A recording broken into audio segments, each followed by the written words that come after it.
পৃথিবী বড়ই স্বার্থপর। এই দুনিয়া কাউকে জায়গা দেয় না, কাউকে সময় দেয় না, কাউকে স্থায়ীভাবে থাকতে দেয় না। আমরা সারা জীবন দৌড়াই একটু ভালো থাকার জন্য, একটু বড় হওয়ার জন্য, একটু নাম করার জন্য। কিন্তু শেষ পর্যন্ত এই দুনিয়াই বলে, আর না, এবার নামো। দেখুন না ভাই, কত বড় বড় বিল্ডিং বানানো হয়েছে, কত উঁচু দালান দাঁড়িয়ে আছে আকাশ ছুঁয়ে।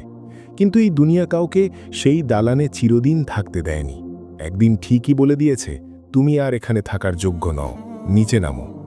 আজ যেই মানুষটা ক্ষমতার চেয়ারে বসে আছে, যার নাম শুনে মানুষ দাঁড়িয়ে যায়, যার এক কথায় অনেক কিছু হয়ে যায়, এই মানুষটাই একদিন চারজন মানুষের কাঁধে উঠে নীরবে কবরের দিকে যাবে। সেদিন তার ক্ষমতা একটুও কাজে আসবে না। দুনিয়া আসলেই স্বার্থপর ভাই।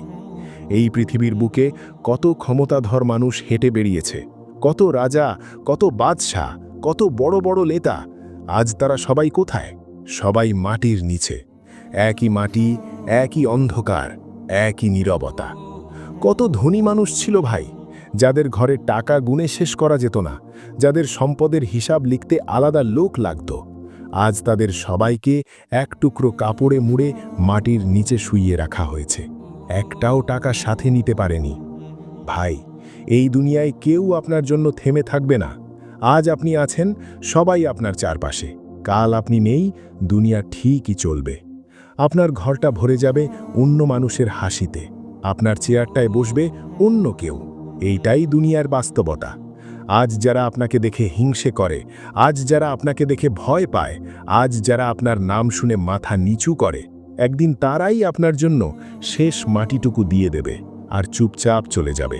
ভাই, সবচেয়ে কষ্টের কথা জানেন? আপনি যত কষ্ট করেই এই দুনিয়ায় জায়গা বানান না কেন, এই দুনিয়া আপনাকে স্থায়ী জায়গা দেবে না। শেষ ঠিকানা একটাই, কবর। সেই কবর কাউকে চিনে না ভাই। সে বলে না এই লোক ধনী ছিল, সে বলে না এই লোক ক্ষমতাশালী ছিল, সে বলে না এই লোক সুন্দর ছিল। সে শুধু জিজ্ঞেস করে, তুমি কি নিয়ে এসেছো? আজ যদি আমরা এই বাস্তবতা বুঝে যাই, তাহলে অনেক অহংকার ভেঙে যাবে, অনেক রাগ গলে যাবে, অনেক অন্যায় থেমে যাবে।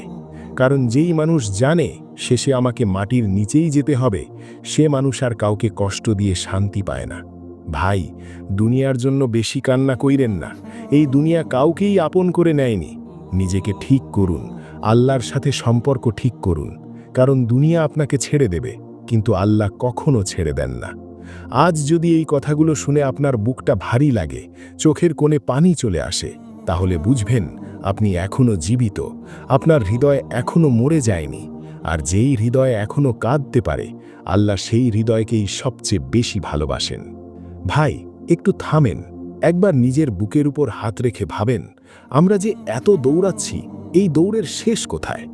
আজ আমরা বলি আর একটু হলেই শান্তি পাবো, আর একটু হলে জীবনটা সেট হয়ে যাবে। কিন্তু ভাই, দুনিয়া কখনো বলে না, হ্যাঁ, এবার তোমার শান্তি পাওয়ার সময়। এই দুনিয়া মানুষকে শুধু আশা দেখাতে জানে, পাওয়া দেয় খুব কম। আজ আপনি যেই জায়গায় পৌঁছাতে চান, সেই জায়গায় পৌঁছানোর আগেই দুনিয়া আপনার সামনে নতুন শর্ত ছুড়ে দেয়।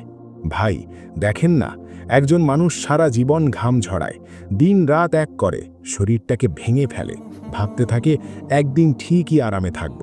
কিন্তু সেই একদিনটা আসার আগেই মৃত্যু এসে কানে কানে বলে, আর স্বপ্ন না, এবার চলো। সেদিন আর কেউ জিজ্ঞেস করে না আপনি কত কষ্ট করেছেন, কেউ বলে না আপনি কত রাত না ঘুমিয়ে কাটিয়েছেন। সব প্রশ্ন শেষ হয়ে যায়, শুধু একটি প্রশ্ন বাকি থাকে, আপনি আল্লাহর সামনে কি নিয়ে যাচ্ছেন? ভাই, এই দুনিয়া এতটাই নির্মম যে আজ আপনার কষ্টের গল্প শুনতে কারো সময় নেই। আজকে আমরা এখানেই শেষ করছি। আসসালামু আলাইকুম ওয়া রাহমাতুল্লাহ।